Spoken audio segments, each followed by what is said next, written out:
Hey everyone, Anthony here. So everyone always talks about like, oh, the rich don't spend any money. All they do is hoard money, and they don't need all this money for themselves, and blah blah blah.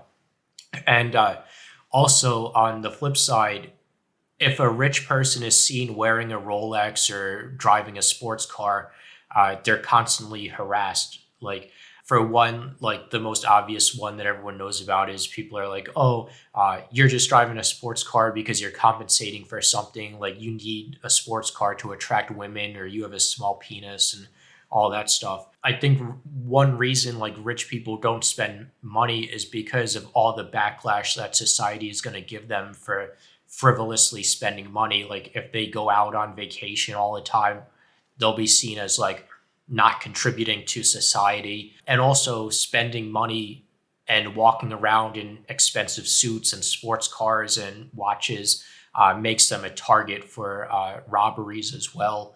Uh, so I know a lot of rich people don't want to spend money because they don't want to be seen as a target, and they don't want to be seen as a person who just frivolously spends money without contributing to society. Also, I think I can't speak for every rich person, but I'm sure some rich people, like when they were young, they're always being taught and being told, like, oh, you have to contribute to society, you have to be a productive member of society.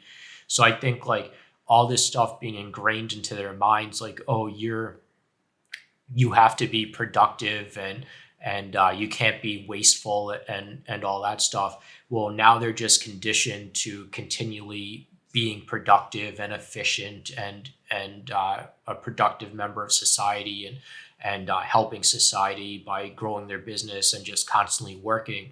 So they're like conditioned to just keep working and keep working. That if they were just not to work anymore and just go out and retire and not spend money, like that wouldn't feel natural to them, because their whole life they're spent just being told you have to be a productive member of society and all that stuff.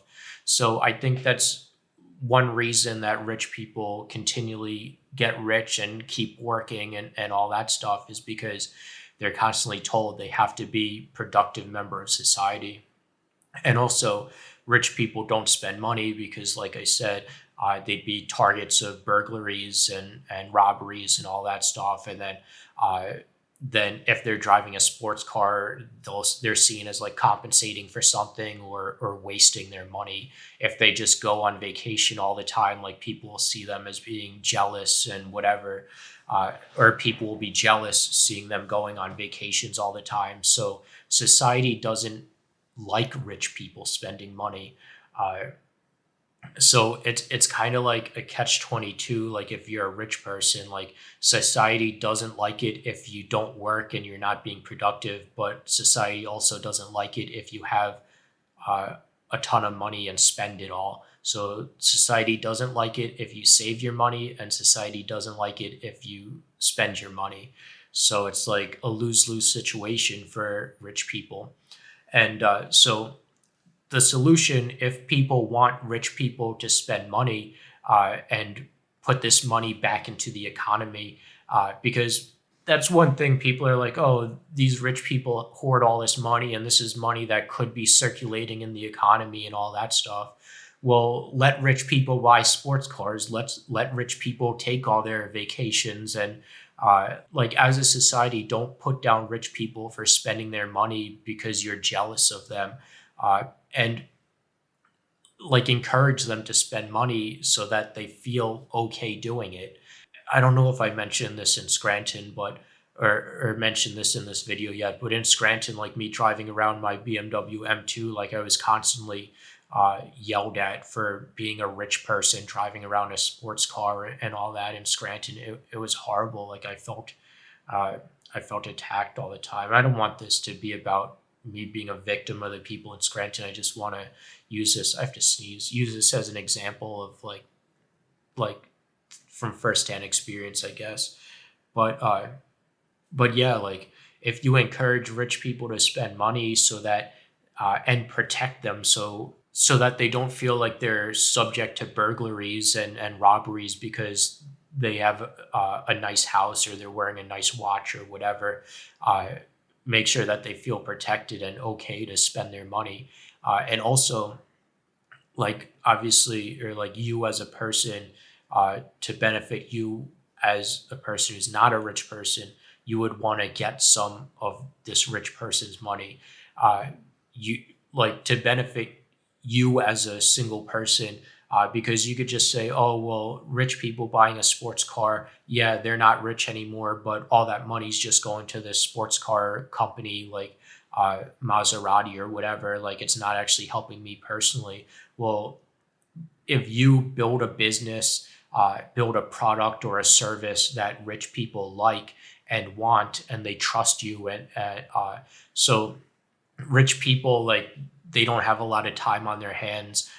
So if you build like a cleaning company, or you become a chef to rich people or whatever, like you're providing a service to rich people. So if you provide good products and services that rich people want, then that money will be coming directly to you. Like I guess it would be like trickle down economics, I guess. But yeah, if you just build a product or a service to provide to rich people, then their money comes into your pockets. Like me, I don't like mowing my lawn. I don't have time to do it, and don't even own a lawnmower right now. But I pay my neighbor to mow my lawn. So it's just like uh, yeah, that's just my thoughts on all that. And when you think about it, like that's how rich people made their money in the first place, by providing a service. So you provide a service to the most amount of people as possible. That's why Jeff Bezos is rich, because he provided Amazon, the Walmart of the internet, pretty much, and media, and all this other stuff, Amazon movies, and all that, to as many people as possible. Having a global store, I think, is Amazon available outside of the US? I think it is. But you just provide a service to as many people as possible, and that's how he got rich. With Elon Musk provided something that everyone wanted, and he provided it at the bottom when as many people weren't interested in electric cars. And also, there was just a big movement for electric cars, and he provided that to the people who wanted electric cars and wanted this movement to happen. And then also the government was involved and subsidized like his business pretty much, and all that stuff. And the government was involved pushing electric cars, and still is involved in pushing all that stuff. But that's the thing. Like all these rich people, uh, they're rich because they provided something that everyone wants. Like the CEO of like Lululemon, or any fashion industry, Paul Mitchell. Paul Mitchell provided hair care products to all these people. So it's really the same thing. Like you're providing a service to rich people, a product or a service. And if you provide a product or a service that specifically targets rich people, well, then you get the rich people's money. Like Ferrari is a car company that specifically targets rich people, because uh, poor people can't afford their cars, and they don't even try to make cheaper cars at all. Uh, all right, take care.